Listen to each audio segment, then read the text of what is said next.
잘나고 똑똑해도, 그리고 아무리 힘이 있고 가진 게 많아도 사실 인생은 수혜칠 가치조차도 없고, 호흡이 끊어지면 인생의 무성함은 더더욱 우리 가슴 속에 점이 오게 됩니다.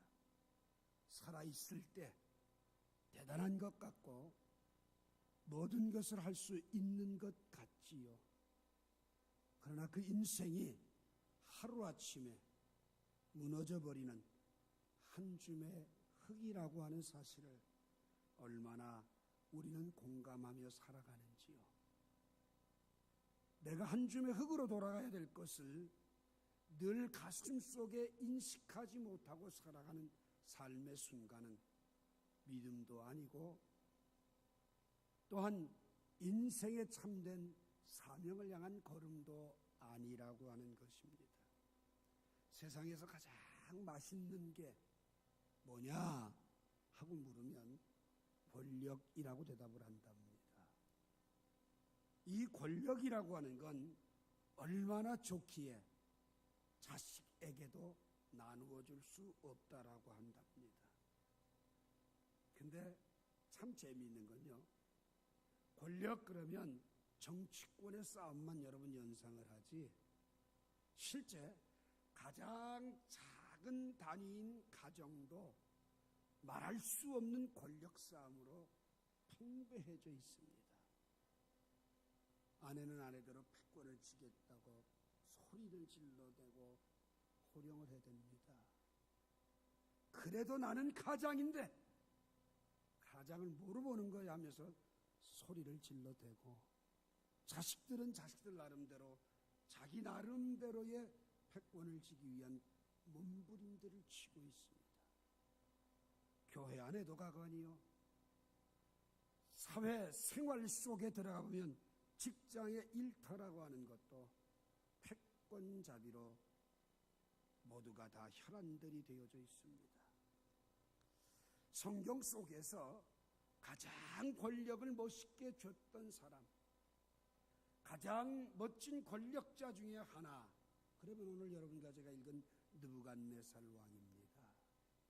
이 느부갓네살 왕은 신바벨론이라는 나라를 건립을 해서 애굽을 장악하고 유대를 장악하고 주변 국가를 다 천하 통일을 시킨 유명한 왕입니다. 그런데 이 느부갓네살 왕이 하나님을 알지 못하니까 유다를 공격해서 많은 사람들이 포로로 끌어갈 뿐만 아니라 하나님의 성전에 있는 모든 기명들까지도 싸그리 전리품으로 다 가져가 버렸습니다. 그런데 그 중에 끌려간 포로들 가운데서 몇 명 똑똑한 소년들을 왕궁에서 기르는 특수교육을 시키기도 했고요. 무슨 말인고 하니, 느부갓네살이라고 하는 사람은 타고난 권력자여 정치인이었다라는 이야기입니다. 사람을 키울 줄 아는 건 그건 대단한 정치인입니다. 그런데 이 하나님을 두려워하지 않고 자기가 마음먹은 대로 뭐든지 다 돼요. 예? 자기가 마음먹은 대로 모든 일들이 다 이루어집니다. 그렇게 모든 일들이 다 이루어지고 나니까 이 힘이, 이 권력이 도대체 어디서 나오는 거냐. 하룻밤 꿈을 꾸는데 다니엘서 2장에 보니까 큰 거대한 금신상을 꿈을 꾸게 돼. 아, 내가 이렇게 할 수 있는 건 이런 배경이 있었구나. 그리고서는 두라 평지에다가 거대한 금신상을 세워놓습니다. 그 세워놓은 금신상 앞에 전 세계 모든 국민들에게 악사들이 악기를 연주하거든 엎드려 절하라. 절하지 아니하는 사람은 풀무불에 태워 죽이겠다. 여러분, 왕의 명령 앞에 누가 거절하겠습니까? 절대 권력인데, 요즘 우리나라 대통령은 권력도 아니에요. 세월호에 한 사람이 금식하고서 쓰러지니까 그 사람 만나주라고 가서 대모를 하는데, 어저께 제가 결혼식을 참석하기 위해서 가고 있는데 청와대 앞이 차가 갈 수가 없어. 이놈은 세월호 데모 때문에. 대통령 알기를 못 갖추더라는 건지, 국민들이, 국회의원들은 뭐하고 앉았는 건지, 자기 밥그릇도 똑바로 하지 못하고 있는 이 안타까운 나라 꼴을 보면서 참 한심스럽다. 참 한심스럽다.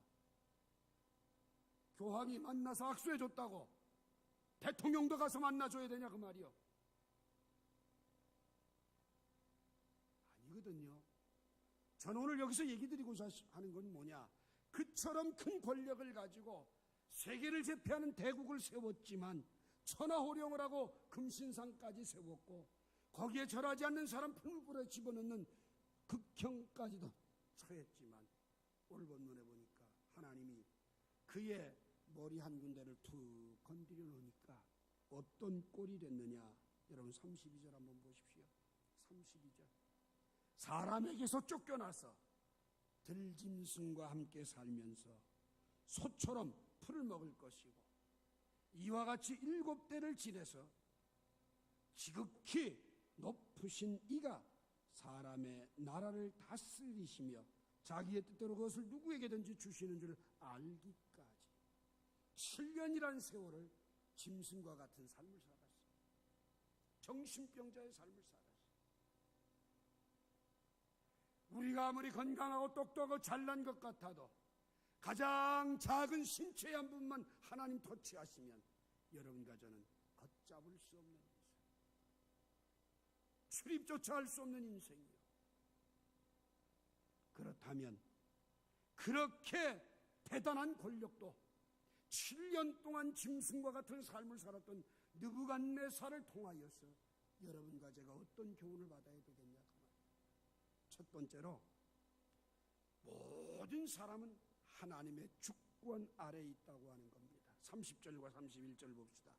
나 왕이 말하 이르되 이 큰 바벨론은 내가 능력과 권세로 건설하여 나의 도성으로 삼고 이것으로 내 위엄의 영광을 나타낸 것이 아니냐 하였더니, 여러분 자기가 능력이 있어서 자기가 권세가 있어서 자기의 힘으로 도성들을 만들고 자기의 영광을 나타냈다고 큰 소리를 칩니다. 그런데 그 말을 마치기도 전에 31절에 보니까 느부갓네살아 내가 내게 말하노니 나라의 왕위가 내게서 떠났느니라. 기고만장해서 세상에 자기 외에는 아무도 없다라고 생각했고 자기의 권력을 향하여 대들 자가 아무도 없다라고 생각을 했는데 하나님 뭐라 하냐, 너는 그 말 순간 왕위가 내게서 떠났느니라. 오늘 여러분 로마서 13장 1절에 모든 권세는 다 하나님께로부터 왔어요. 하나님이 주지 아니하면 어떤 권세도 받을 수가 없어요. 잠언 16장 4절 말씀에 보면 하나님은 악한 날에 악한 자도 그 쓰임에 적당하게 지으셨다 이렇게 얘기를 합니다. 여러분 권력자들을 보게 되면 선왕이 있는가 하면 악왕이 있어요. 선하든 악하든 간에 하나님이 적당하게 지으시고 그들을 세우셨다라고 말씀합니다. 다니엘은 유다의 멸망과 함께 바벨론의 포로로 붙들려왔어요. 왕궁에서 왕이 먹는 음식을 먹고 교육을 받았어요. 자기 자신을 더럽히지 않게 하기 위해서 결단을 합니다. 나는 왕의 진미를 먹지 않고 채소를 먹겠습니다. 환관장의 허락을 받고 채소를 먹었음에도 불구하고 다른 왕의 음식을 먹었던 청년들보다 얼굴빛이 더 좋았습니다.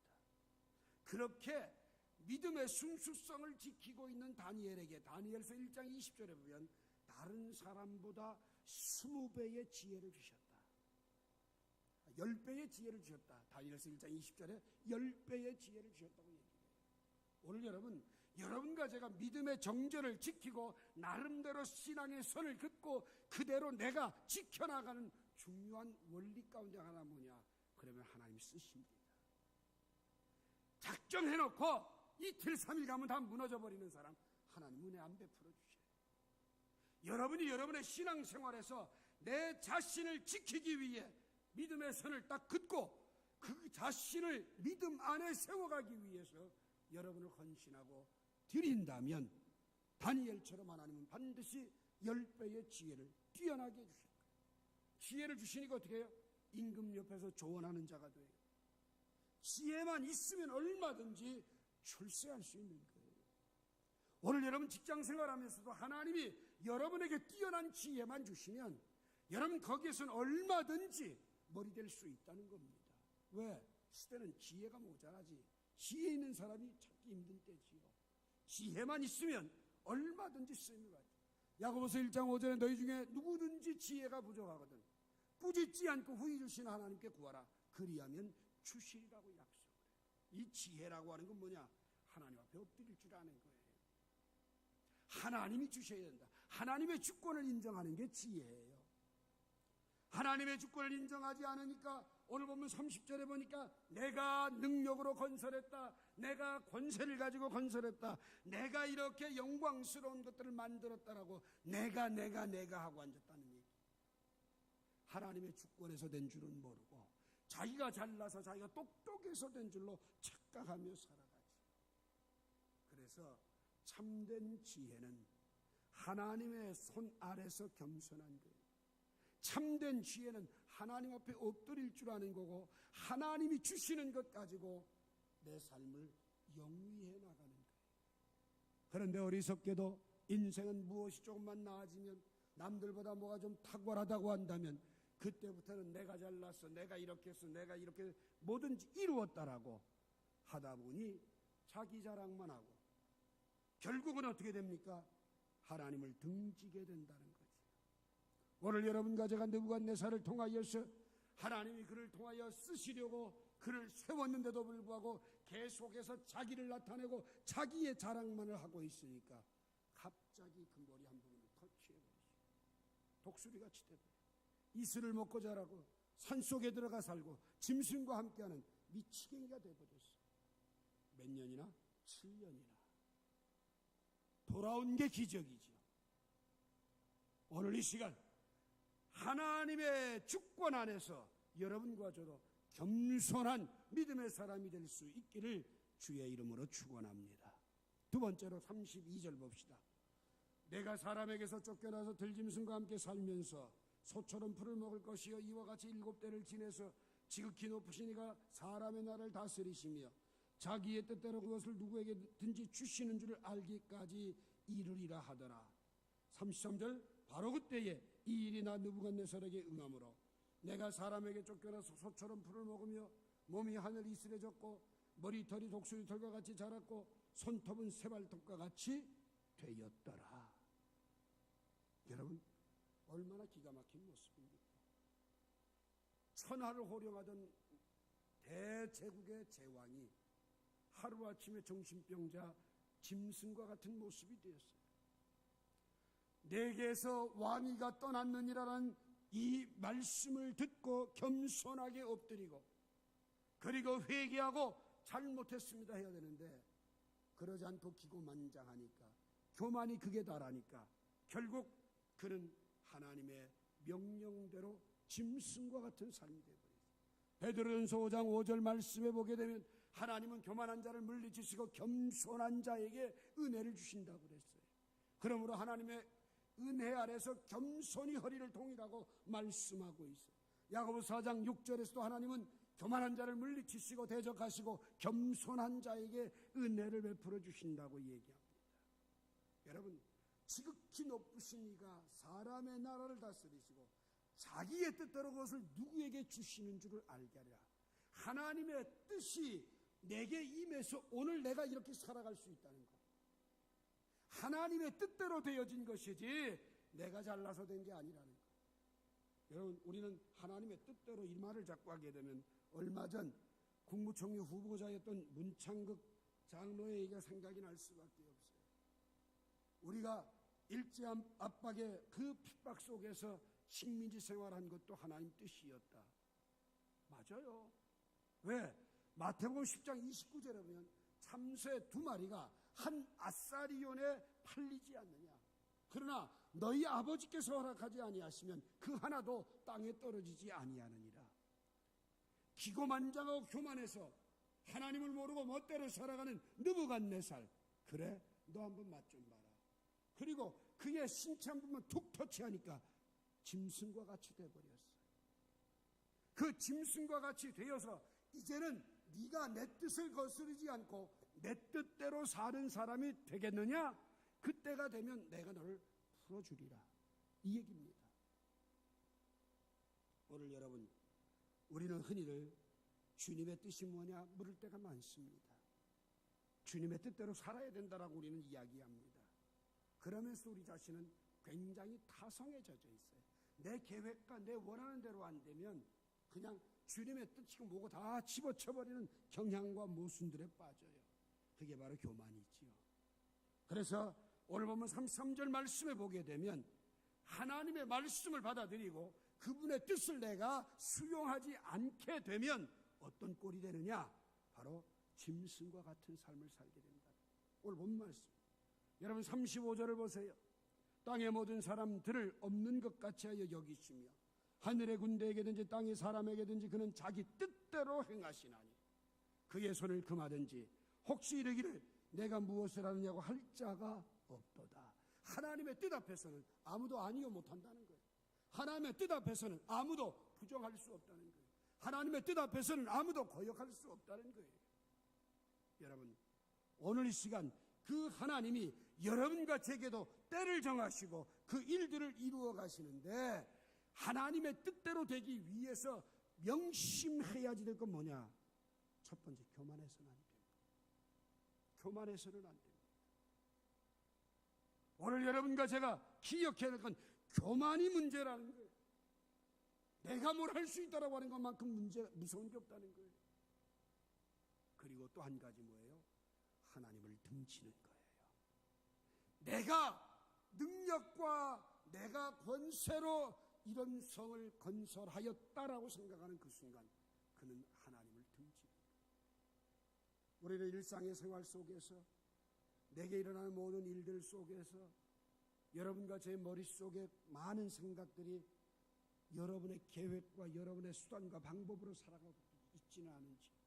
요나서 2장 3절에 보면 요나는 이렇게 말합니다.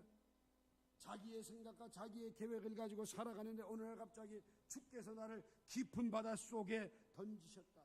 그리고 큰 물이 나를 둘렀다.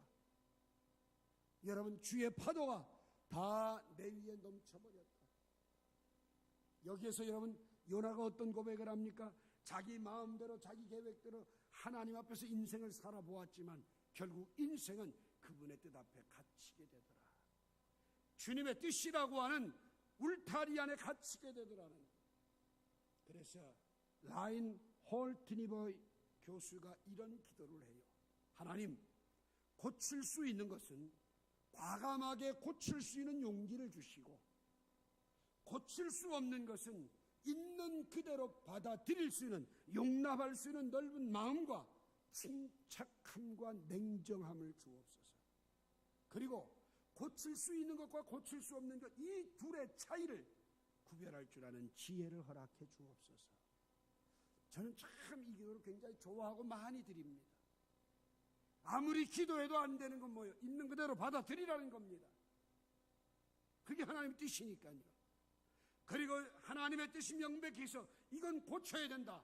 그럴 땐 믿음의 담대함을 가지고 고치는 결단을 하는 사람이 돼야 된다는 사실을 기억하시기 바랍니다.